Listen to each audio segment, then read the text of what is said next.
Everybody, before we get into today's update, we got to talk about a few quick things first. The Dow Jones is down 167 points, the S&P is down 39, and the Nasdaq's down 147 to start the trading day. We've got XRP still sitting around the 0.3910 level, and it's barely got to break this downtrending resistance in the immediate area, and we'll talk about that on the charts. I'll show you 6 facts about XRP that will help influence a decision whether or not you like or dislike XRP. It'll give you some more facts and information about XRP and exactly what you're trading. We'll look at Bitcoin, and we'll also look at the DXYs. It shot up to about the 104.36 level this morning, maybe a tad bit higher. So we've got to look at all that and more in today's update. Make sure to hit that like button. It really does help push me through the analytics, and I want to thank everybody for watching last night's video. It has over 1,200 views and over 200 likes, so I can't thank you all enough.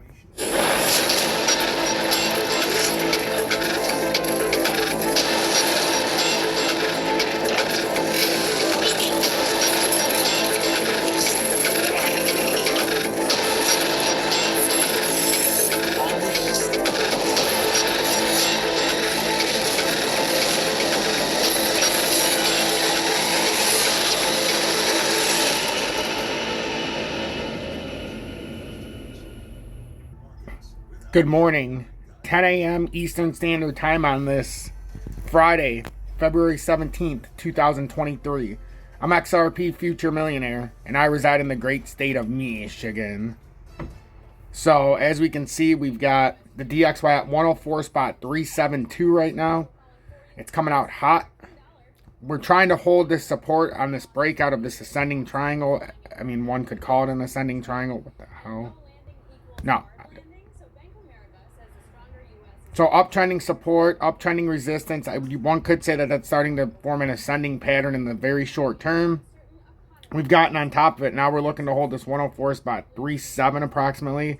104.36. If we hold that, we could possibly push up to this 106.189 that we've talked about for the better part of a couple weeks.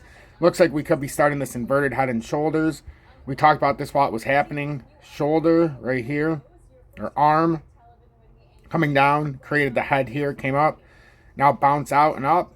We'll see if it can do this up to 106.124, but if it does do that, crypto is going to be under some pressure here. The Dow has started down bad, but it's trying to reverse here a little bit, but we'll see exactly how that plays out today. Gold and silver still under pressure. Commodity stocks falling as well. Great deals on gold and silver. You got the gold-silver ratio up to 85.5 to 1, so pay attention to that if you collect silver. Real money. But I want to get into XRP. XRP is now sitting at 0.3883, so it's dropped a little bit from the last couple minutes when I looked at it. We're getting rejected as of right now. We need to get back over this 0.392 level. That's that downtrending resistance, and that could help us push back into the higher pattern. We did this just to show the immediate short term, but I don't even want to keep that in because I want you guys to see exactly where the top end potential is. So that's like the uptrend right there. That was created in the immediate short term, but in all reality, that doesn't even need to be there because we've already got the downtrending resistance. We've got the falling channel that it never came back up to, and right now it's using this downtrending resistance, which makes it look kind of like a descending triangle's forming. Some can call it a broadening wedge, but I disagree. I think it's something different here, unless it comes back and bounces down, and then this kind of fades out. It seems like a falling channel or the much larger pattern, which if you go out a little bit farther into the pattern, just so everybody's on the same page, it looks like a much bigger descending triangle that we're in, a much larger, and we go to the daily time frame, you'll be able to see it. It started all the way back here in 2021 in April, and then you had a support hit in June of 2021. So it's been going on since 2021. So that's where we get the descending triangle at, and the bigger pattern, but the smaller pattern, we're trying to see if it forms into it as well. So that's what we're looking at in the US dollar, and this is a easier way to put it, just like that. You can see the wider pattern, the bear flag, but you can also see the immediate short term, what we formed, and that's what we're looking at for the immediate short term. And now if we can't push back above the 392, we're going to come down here and retest this area of about the 366. And then if that breaks, then we got further ambitions down to the 343 level. And then if that breaks, you got the 333 underneath, and then it gets pretty dicey down to the 2871. But if you break the 2871, that's when we get the real pattern breakdowns. If we look at the all-time pattern here, because I'm trying to get us on the same page on the technical analysis to start the update. On this downtrending resistance, your top end potential is around the 45-cent mark. But if you continue to break down, as we talked about the 343, underneath that's approximately, it used to be the 333. Now approximately the it's still a 333. 333 in this area. And that's the bear flag. So this pattern's doing exactly what it needs to. Resistance.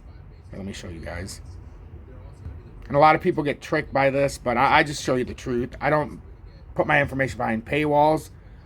So resistance, support, resistance, resistance, support, support. And now we're stuck in here. Does this continue to break down, or do we push back up to this downtrending resistance? We've already had one hit way back here on May of 2022 on resistance. Support June of 2022. Resistance September of 2022. October of 2022. Support November of 2022. Support January of 2023. We've already had 3 hits on resistance support, confirming this pattern. Now the only question is do we come back up here at the downtrending resistance around 45 cents? Or do we lose the uptrend at about the 338 level, which you can say the 333, but being conservative, we're saying the 338 on the uptrend. Ultimately, it'd be the 333. So that's what we're looking at. It's not all cut and dry here. Everybody makes it sound like, oh, when this bull runner, it's over, and we're blah, blah, blah.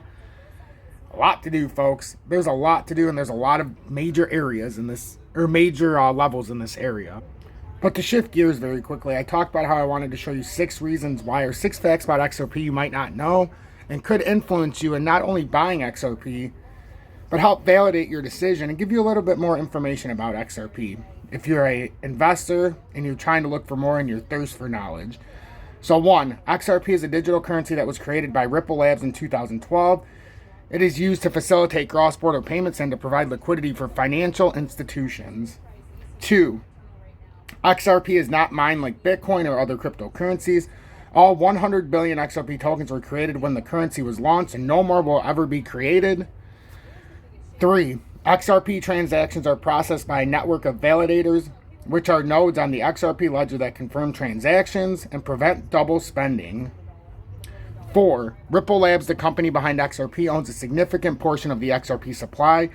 As of 2021, they own about 55 billion XRP tokens. And as you see, there was 100 billion XRP tokens were created when this currency was launched. So that means 55% of the supply is owned by Ripple Labs. You can take that for what it's worth. That's why some say, oh, even though it's decentralized, it's more of a centralized asset because of who owns the majority of the supply. And now if Ripple Labs owns 55% of the supply and only 45% is out for the majority, what does that mean for the price? A lot of manipulation behind that number. And we have to face the facts. We love XRP, but we have to be truthful to ourselves so we understand. XRP has faced some controversy in the past, with some critics claiming that it is too centralized and not truly decentralized like other cryptocurrencies.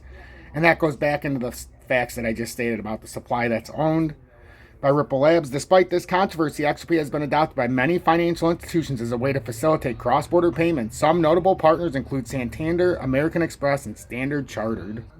So those are just some reasons, but you can see there's, amongst the facts, there's still some controversies as why Ripple Labs owns 55% of the circulating supply of XRP, and that's just a big controversy that goes around. You'll see it on a lot of multimedia or a lot of social media, but that's just, it's the truth, so we need to understand what we're dealing with. So XRP, the main thing today, downtrending resistance. Will this approximately 392 level hold on the downtrending resistance? Do we break this downtrending support at the 362 level? So basically you're range bound between the resistance at 392. If we're in this, what looks to be forming a descending triangle, some can call it a broadening wedge. I don't give a shit what you call it. I'm just telling you the numbers. It's up to you to interpret the charts as you see fit. I'm not a financial advisor, but what I do is what works for me. So the downtrending resistance at 0.392, if this holds, and then we've got the downtrending support at 0.362 to try to keep this pattern formation intact. If we break the 392, the next level up would be about the 408 level. If we break 362, the next underneath support of major significance is the 0.342. Make sure to hit that like button. If you got anything out of this update, consider subscribing to Tom's Army, or at least subscribing to the channel. In the video description below, you can get my link to Tom's Army. You get the exchanges I use. Make sure you pay attention to the Binance warning. Once again, I posted about it last night. Watch the video. One of the most important videos I've ever done. And you can get the links for not only MEXC, but also BITGET, where you have no spot fees on the buy and sell. And you don't need to use KYC or anything like that. But you do need a VPN for BITGET. So pay attention to that. UPHOLD's also in there. Real quick with Bitcoin before I go. Bitcoin is still over that multi-year trend line. And we can see it right here. That 21,965 is a support level we need to hold to continue pushing up. You'd be looking for 22,005 at minimum to be holding here. But underneath this downtrending support at 20,965 reverse back down is where I fear we're going to. If we continue to push up, our next uptrending resistance should be, we've got the 25K area, but we've also got the 26,500 as a major resistance area. So we're going to see if we have higher ambitions, or if Bitcoin is starting to find a way and seeing itself reverse here a little bit, as in the 30-minute time frame. We have it a bearish cross, so a death cross. Well, not exactly a death cross, but we've had a bearish cross. And we're going to see if we can follow this down and have a death cross, which means the 20 would cross the 200, which means this red line would cross this blue line. So right now, looking a little bearish, but we are on top. Pay attention to the immediate 23,840 level, because if we can stay on top of that, we still can push up a little bit higher. If we break the 23,840 level, that is very bearish. Hashtag the FUD stops here.